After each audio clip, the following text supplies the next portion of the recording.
आताची घडीची मोठी बातमी. बदलापूर जुवेली गावात दुहेरी हत्याकांड, तरुणाने महिलेची हत्या करून केली आत्महत्या. बदलापूरजवळील जुवेली गावात एका अत्यंत धक्कादायक आणि खळबळजनक घटनेत दुहेरी हत्याकांड उघडकीस आले आहे. घाटकोपर येथे राहणाऱ्या गणेश शिंदे या तरुणाने एका महिलेची चाकूने वार करून हत्या केली आणि त्यानंतर त्याच चाकूने स्वतःवर वार करून आत्महत्या केल्याचा प्राथमिक अंदाज पोलिसांकडून वर्तवण्यात येत आहे. घटनेचा तपशील. मिळालेल्या प्राथमिक माहितीनुसार जुवेली गावात ही घटना घडली. घाटकोपर परिसरात वास्तव्यास असलेला गणेश शिंदे हा या महिलेच्या घरी आला होता.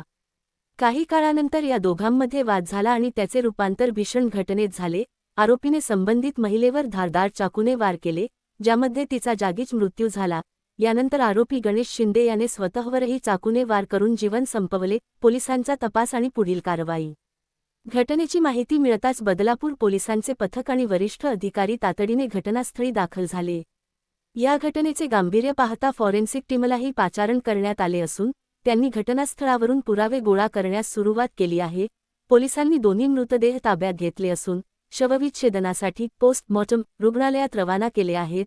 या धक्कादायक घटनेमुळे जुवेली परिसरात एकच खळबळ उडाली असून परिसरात भीतीचे वातावरण पसरले आहे. नक्की हे कृत्य कोणत्या कारणातून घडले याचा सखोल तपास आता पोलीस करत आहेत. SK news Badlapur.